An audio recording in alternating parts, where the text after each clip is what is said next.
Rapid military growth is a common theme in the history of Joint Base Lewis-McChord. Every major military conflict has triggered major growth in troop strength and facilities at the base. Today, JBLM has grown into one of the Department of Defense's largest bases. Building the infrastructure to match this military growth is still underway. It will take years to right-size JBLM to match the missions it now supports. Growth has had an effect both inside and outside the installation, with impacts on community issues such as transportation, schools, housing, and access to care and other services. Camp Lewis was created in May 1917. Within 90 days, more than 2,000 buildings were built to house 60,000 soldiers. In 1938, the addition of an Army Air Force airfield was approved at an 1,800-acre site north of Fort Lewis.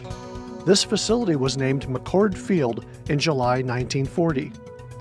When the Air Force became a separate service in September 1947, it subsequently was renamed McChord Air Force Base. In 1940, Fort Lewis grew from 7,000 soldiers in July to 26,000 soldiers 4 months later. To support this growth, hundreds of buildings were built between October 1940 and April 1941. This growth continued from the 50s through the 90s as Fort Lewis soldiers fought in Korea, Vietnam, the First Gulf War, and elsewhere. By the year 2000, about 25,000 service members served at Fort Lewis and McChord Air Force Base. That's where matters stood until 2005, when the Army moved thousands of troops to Fort Lewis and the Base Realignment Closure Commission directed Fort Lewis and McChord Air Force Base merge into a single base by 2010. With so much military growth, JBLM needed more facilities.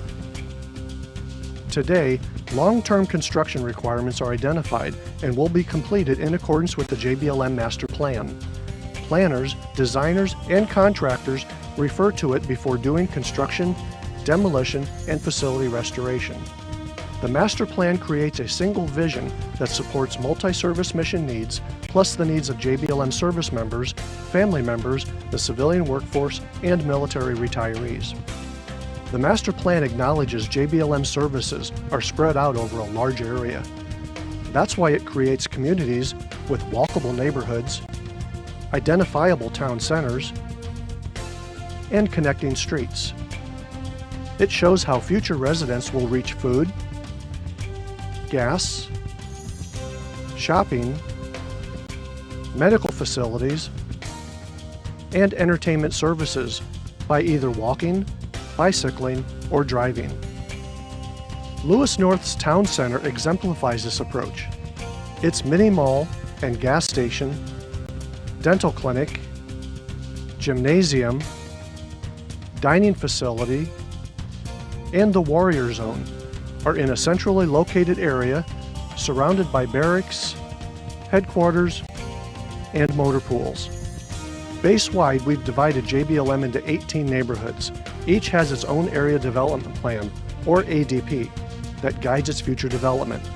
These ADPs include the Lewis-McChord Link, a new road that will provide non-stop access between Lewis, Maine, and McChord Field without passing through a security access point. This plan drives future development by identifying where it can occur.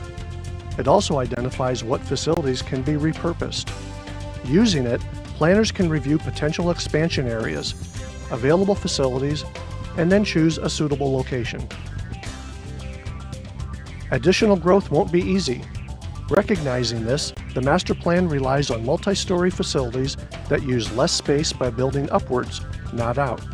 It also uses a more mixed-use building approach.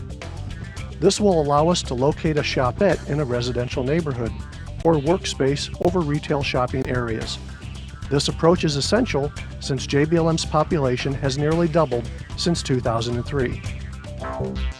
The first JBLM Joint Base Master Plan is complete. This living document will set the stage for a new and improved JBLM for the next 50 years. A JBLM almost unrecognizable to you and me.